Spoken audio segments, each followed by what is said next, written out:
ഇപ്പോ ശബരിമലയിലെ സ്വർണ്ണക്കടത്ത് വിവാദം കത്തി നിൽക്കുന്ന ഈ ഒരു അവസ്ഥയില് തിരുവിതാംകൂർ ദേവസ്വം ബോർഡിന്റെ കീഴിൽ തന്നെയുള്ള മറ്റൊരു ക്ഷേത്രത്തിൽ നിന്ന് 8 കോടി രൂപയുടെ സ്വർണ്ണക്കൊള്ള എന്നുള്ള വാർത്തയാണ് പുറത്തേക്ക് വരുന്നത്. ഇവിടെ പ്രധാനം എന്ന് പറയുന്നത് ശബരിമല വിഷയത്തിൽ പറഞ്ഞു കേൾക്കുന്ന ഒരു പേര് തന്നെയാണ് ഇവിടെയും പറഞ്ഞു കേൾക്കുന്നത് എന്നുള്ളതാണ്. നമസ്കാരം. അപ്പോ ശബരിമലയിലെ സ്വർണ്ണക്കടത്ത് വിവാദം എന്ന് പറയുന്നത് ഇത്രയും ദിവസം കത്തി നിൽക്കുകയായിരുന്നു. ഇപ്പോ ഒരു താൽക്കാലിക ആശ്വാസമായി എന്ന് പറയാം. അതായത് ഹൈക്കോടതി കൃത്യമായിട്ട് സ്പെഷ്യൽ ഇൻവെസ്റ്റിഗേഷൻ ടീമിനെ നിയോഗിച്ചു. അന്വേഷണം ഊർജിതമായിട്ട് നടത്താനുള്ള ഉത്തരവ് നൽകി. പക്ഷേ നമുക്ക് കണ്ടുപിടിക്കേണ്ട യഥാർത്ഥ കള്ളന്മാരെ തന്നെയാണ്. ഈ ശബരിമലയിൽ ഇപ്പോ പറഞ്ഞു കേട്ട ആ ദ്വാരപാലക ശില്പത്തിന്റെ ആ പാളികൾ എന്ന് പറയുന്നത്, അതിൽ വിജയ് മല്യ അതിനുവേണ്ടി ഉപയോഗിച്ച സ്വർണത്തിന്റെ അളവ് എന്ന് പറയുന്നത് 1.5 കിലോയാണെന്നുണ്ടെങ്കിൽ തിരുവിതാംകൂർ ദേവസ്വം ബോർഡിന്റെ തന്നെ കീഴിലുള്ള കൊല്ലം ജില്ലയിലുള്ള ഒരു ക്ഷേത്രത്തില് 6 കോടി മുതൽ 8 കോടി രൂപ വരെ വിലയുള്ള സ്വർണത്തിന്റെ ആ ഒരു കൊള്ള എന്ന് പറയുന്ന ഒരു കണക്കാണ് പുറത്തേക്ക് വരുന്നത്. അതായത് ശബരിമലയിലെ ദ്വാരപാലക ശില്പങ്ങളാണെന്നുണ്ടെങ്കിൽ ഈ ക്ഷേത്രത്തിലെ കൊടിമരം എന്നുള്ള ഒരു വ്യത്യാസം മാത്രമേ ഉള്ളൂ. മാത്രമല്ല, വളരെ പ്രധാനപ്പെട്ടത് ശബരിമലയിലെ ഈ വിവാദത്തിൽ പറഞ്ഞു കേൾക്കുന്ന ഒരു പ്രധാന പേര് എന്ന് പറയുന്നത് ഈ ക്ഷേത്രത്തിൽ 2013 സംഭവം നടക്കുമ്പോഴും പറഞ്ഞു കേൾക്കുന്നു എന്നുള്ളതാണ്. ഇപ്പോ അവിടുത്തെ പൊതുജനങ്ങളെല്ലാം ഭക്തരെല്ലാം പ്രക്ഷോഭത്തിനിറങ്ങാനുള്ള ഒരു പ്ലാനിലാണ്. 2013 മുതൽ അവർ നിയമ പോരാട്ടം നടത്തുന്നുണ്ട്. ഇപ്പോ ഈ ശബരിമല പ്രശ്നം കൂടി വന്നപ്പോൾ അവരും ഊർജിതമായിട്ട് ഇറങ്ങാനുള്ള ഒരു തയ്യാറെടുപ്പിലാണ് എന്നുള്ളതാണ് റിപ്പോർട്ടുകൾ പുറത്തേക്ക് വരുന്നത്. ഇനിയിപ്പോ ഈ ക്ഷേത്രം ഏതാണെന്നും അതിന്റെ ആ സ്റ്റെപ്പ് ബൈ സ്റ്റെപ്പ് ആയിട്ടുള്ള ആ ഒരു കാര്യങ്ങളും ഞാൻ വ്യക്തമായിട്ട് വിശദീകരിക്കാം. അതായത് നമ്മളുടെ കൊല്ലം ജില്ലയിലുള്ള ശാസ്താംകോട്ട ശ്രീ ധർമ്മശാസ്ത്ര ക്ഷേത്രത്തിലാണ് ഇത് സംഭവിച്ചിരിക്കുന്നത്. 2013 സംഭവം. ജനങ്ങള് പിരിവെടുത്ത് 55 ലക്ഷം രൂപയോളം അന്ന് പിരിച്ച് അങ്ങനെ 3 കിലോ സ്വർണം പൊതുജനങ്ങളുടെ സംഭാവനയായിട്ടും ദേവസ്വം ബോർഡിന്റെ സംഭാവനയായിട്ട് വേറെ ഒരു 3 കിലോ സ്വർണം, അങ്ങനെ 6 കിലോ സ്വർണമാണ് സ്വർണ്ണക്കൊടിമരം സ്ഥാപിക്കുന്നതിന് വേണ്ടിയിട്ട് അവിടെ സ്വരൂപിച്ചത്.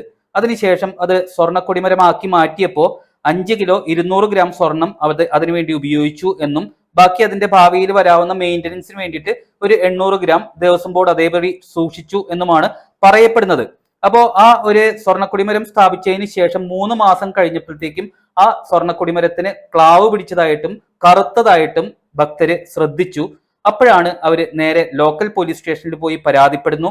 ആ ലോക്കൽ പോലീസ് സ്റ്റേഷനിൽ പോയി പരാതിപ്പെട്ടപ്പോൾ പോലീസ് അന്വേഷണം നടന്നു. അതിനുശേഷം അത് സ്റ്റേറ്റ് വിജിലൻസിന് കേസ് കൈമാറി. സ്റ്റേറ്റ് വിജിലൻസ് അത് നേരെ ദേവസ്വം വിജിലൻസിന് കൈമാറി. അങ്ങനെ ദേവസ്വം വിജിലൻസ് ഇതിൽ ക്രമക്കേട് നടന്നിട്ടുണ്ട് എന്ന് കണ്ടെത്തി എന്നുള്ളതാണ് പ്രധാന കാര്യം എന്ന് പറയുന്നത്.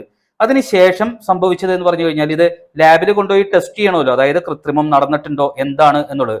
അപ്പൊ ഈ സ്വർണം പൂശിയ അല്ലെങ്കിൽ ആ ഒരു സ്വർണത്തിന്റെ പറ എന്നാണ് പറയുന്നത്. അതായത് കൊടിമരത്തിനെല്ലാം റൗണ്ട് പറയാണ് സ്ഥാപിക്കുന്നത്. അപ്പൊ ആ പറ സ്വർണത്തിൻ്റെതായിട്ട് നിർമ്മിച്ച ആ ഒരു സ്വകാര്യ കമ്പനി എന്ന് പറയുന്നത് അവര് കൃത്യമായിട്ട് പറഞ്ഞു 100% സ്വർണം തന്നെയാണ് അവര് കൊടുത്തിരിക്കുന്നത് എന്നുള്ളത്. അതിനുശേഷം ഒരു സ്വകാര്യ ലാബിൽ കൊണ്ടുപോയി പരിശോധിച്ചു.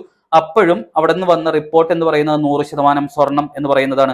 പക്ഷെ വിക്രം സാരാഭായ് ലാബിൽ കൊണ്ടുപോയി അന്വേഷിച്ചപ്പോൾ 19.6 സംതിങ് പ്യൂരിറ്റി ആണ് അതിന് കണ്ടെത്താൻ സാധിച്ചത്. അതായത് നമ്മൾ നോർമലായിട്ട് ധരിക്കുന്ന മാല അങ്ങനെയുള്ള കാര്യങ്ങളെല്ലാം കേരളത്തിലെ നോർമൽ സ്വർണം എന്ന് പറയുന്നത് 22 ക്യാരറ്റ് ആണ്.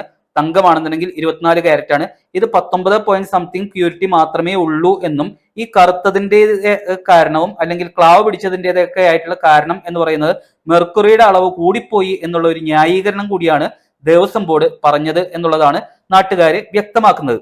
അതിനുശേഷം ഈ പറകള് ടെസ്റ്റിന് വേണ്ടി കൊണ്ടുപോയതിന് ശേഷം ദേവസ്വം ബോർഡ് അത് തിരികെ കൊടുക്കുന്നില്ല എന്നുള്ളതാണ് നാട്ടുകാരുടെ ഇപ്പോഴത്തെ പരാതി എന്ന് പറയുന്നത്. അതായത് ദേവസ്വം ബോർഡ് ഈ ബാക്കി വന്ന സ്വർണവും പറകളും എല്ലാം വേറെ ഏതോ ഗോഡൌണിൽ ചാക്കിൽ കെട്ടി സൂക്ഷിച്ചിരിക്കുന്നു എന്നുള്ളതാണ് ദേവസ്വം ബോർഡ് പറയുന്ന ന്യായീകരണം എന്ന് പറയുന്നത്. അപ്പോൾ ഇപ്പൊ നാട്ടുകാരുടെ ആവശ്യം എന്ന് പറയുന്നത് ഈ സ്വർണം ഇനി ഉപയോഗിക്കാൻ പറ്റില്ല, പക്ഷെ സ്വർണം അതേപടി തിരിച്ചു തരണം, എന്നിട്ട് ക്ഷേത്രത്തിന്റെ ആവശ്യത്തിന് വേണ്ടി ഉപയോഗിക്കണം എന്നുള്ളതാണ് നാട്ടുകാരുടെ ആവശ്യം എന്ന് പറയുന്നത്. അവിടെയാണ് ദേവസ്വം ബോർഡിന്റെ കള്ളക്കളി പുറത്തേക്ക് വരുന്നത്. അതായത് ഈ സ്വർണം എന്ന് പറയുന്നത് ഇനി വീണ്ടും സ്വർണം വേർതിരിച്ചെടുക്കാൻ ശ്രമിച്ചു കഴിഞ്ഞാൽ വെറും 1 കിലോ സ്വർണമേ കിട്ടുള്ളൂ എന്നുള്ളതാണ് ദേവസ്വം ബോർഡിന്റെ ന്യായം എന്ന് പറയുന്നത്. അതായത് ഇതുപോലെ ചെയ്യുമ്പോൾ മാക്സിമം വരാവുന്ന ഒരു കുറവ് എന്ന് പറയുന്നത് 25%. അപ്പൊ ദേവസ്വം ബോർഡ് തന്നെ ഉറപ്പിച്ചു കഴിഞ്ഞു ഇതിൽ സ്വർണമില്ല. അങ്ങനെ 1 കിലോ സ്വർണം, അതായത് അവര് സൂക്ഷിച്ചിരിക്കുന്ന സ്വർണം 800 ഗ്രാം ഉണ്ട്, അതെടുത്ത് ഭക്തർക്ക് കൊടുത്താൽ മതിയല്ലോ എന്നുള്ള ഒരു ചിന്തയായിരിക്കാം അവരെ കൊണ്ട് ഇത് പറയിപ്പിച്ചത്. ഏതായാലും കള്ളത്തരം നടന്നു എന്നുള്ളത് വ്യക്തമായി. അങ്ങനെ ആ ഒരു ഉരുക്കലും നടക്കുന്നില്ല. അല്ലെങ്കിൽ ആ സ്വർണം ചാക്കിൽ കെട്ടി സൂക്ഷിച്ചിരിക്കുന്നു എന്നുള്ള അവസ്ഥയൊക്കെയാണ് ഇപ്പോ നാട്ടുകാര് ഫേസ് ചെയ്യുന്നത്. അപ്പോൾ ഇപ്പോ നിലവിലുള്ള അവസ്ഥ എന്ന് പറയുന്നത് സ്വർണത്തിന്റെ ആ പറ ദേവസ്വം ബോർഡ് ഗോഡൌണിൽ കൊണ്ടുപോയി ചാക്കി കെട്ടിയിരിക്കുന്ന അവസ്ഥയിൽ പഴയ ഉപയോഗിച്ചിരുന്ന ആ ചെമ്പിന്റെ പറ തന്നെ പോളിഷ് ചെയ്ത് കൊടിമരത്തിൽ ഫിറ്റ് ചെയ്തിരിക്കുന്നു എന്നുള്ളതാണ് ഇപ്പൊ പ്രസന്റ് സിറ്റുവേഷൻ എന്ന് പറയുന്നത്. ഏതായാലും 6 കിലോ സ്വർണം എന്ന് പറയുന്നത് എവിടേക്ക് പോയി? ഉരുക്കിയാൽ 1 കിലോ അല്ലെങ്കിൽ അത് ചെമ്പിൽ നിന്ന് വേർതിരിച്ചെടുക്കുന്ന അവസ്ഥയിൽ 1 കിലോ സ്വർണം മാത്രമേ കിട്ടുള്ളൂ എന്നുള്ളത് ദേവസ്വത്തിന്റെ ആ ഒരു വാദം എന്ന് പറയുന്നത് ശരിയാണോ?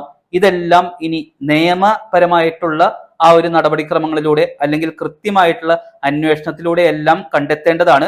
പക്ഷെ കൃത്യമായിട്ട് സൂക്ഷിക്കേണ്ട ഒരു കാര്യം എന്ന് പറയുന്നത് ശബരിമല വിഷയത്തിൽ പറഞ്ഞു കേൾക്കുന്ന, അതായത് ഈ ദേവസ്വത്തിന് സ്വർണത്തിന്റെ ആവശ്യം വന്നാൽ ആ സ്വർണം നൽകുന്നത് ഒരു പ്രത്യേക ഏജന്റുമാരാണ്, അതൊരു പ്രത്യേക കൊള്ളസംഘം തന്നെയാണ് എന്നാണ് പറയപ്പെടുന്നത്. അതായത് ഈ 2013 നടന്ന സ്വർണ്ണക്കൊടിമരത്തിന്റെ പണിയിലും ശബരിമലയിൽ ഇപ്പൊ പറഞ്ഞു കേൾക്കുന്ന ഒരു പേര് തന്നെയാണ് പറഞ്ഞു കേൾക്കുന്നത് എന്നുള്ള ഒരു കാര്യം കൂടി അവിടെ ശ്രദ്ധിക്കണം.